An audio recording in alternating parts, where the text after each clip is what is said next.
একটা কবুতরের পায়ের সাথে চিঠি বেঁধে এক লোক সেই কবুতরটাকে আকাশে উড়াই দিছে। এদিকে থানার একজন পুলিশ আবার এই বিষয়টাকে লক্ষ্য করেছে। আরে কবুতরের পায়ের সাথে চিঠি বেঁধে লোকটা কি কোনো গোপন তথ্য আদান প্রদান করে নাকি দেখি তো।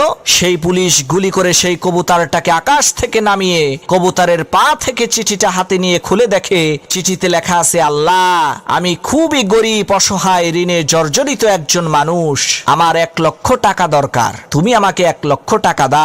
তুমি তো আকাশে থাকো, এই কারণে এই কবুতরের মাধ্যমে তোমার কাছে চিঠিটা পাঠাইলাম। চিঠিটা পড়ে সেই পুলিশের মনে অনেক দয়া হলো। সে যখন তার থানার অন্যান্য সমস্ত পুলিশের কাছে এই বিষয়টাকে খুলে বলল, তখন থানার সমস্ত পুলিশেরা মিলে পরামর্শ করে সিদ্ধান্ত নিল তারা তাদের বেতনের টাকা থেকে কিছু টাকা দিয়ে সেই অসহায় লোকটাকে সাহায্য করবে। তো থানার সকল পুলিশের কাছ থেকে চাঁদা তোলা হলো। দেখা গেল 50,000 টাকা হয়েছে। তখন ওই পুলিশ 50,000 টাকা নিয়ে ওই গরিব অসহায় লোকটার হাতে দিয়ে বলছে, ভাই, তুমি যে আল্লাহর কাছে চিঠি লিখে সাহায্য চাইছিলা, আল্লাহ তো তোমার চিঠি কবুল করছে। এই যে নাও তোমার টাকা। লোকটা গুনে দেখে 50,000। তখন সেই লোকটা আবার একটা চিঠি লিখে কবুতরের পায়ে বেঁধে উড়াইয়া দিছে। পুলিশ কয়, কি রে, এই লোকটারে না টাকা দিয়ে আসলাম, এখন আবার ওনার কি সমস্যা হইল?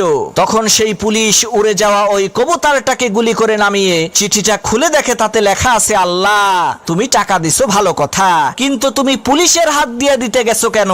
তুমি তো আমারে দিছিলা 1 লাখ টাকা। এর মধ্য থেকে এই শালা ঘুষখোর পুলিশ আমার 50,000 টাকা তো মেরে দিয়েছে।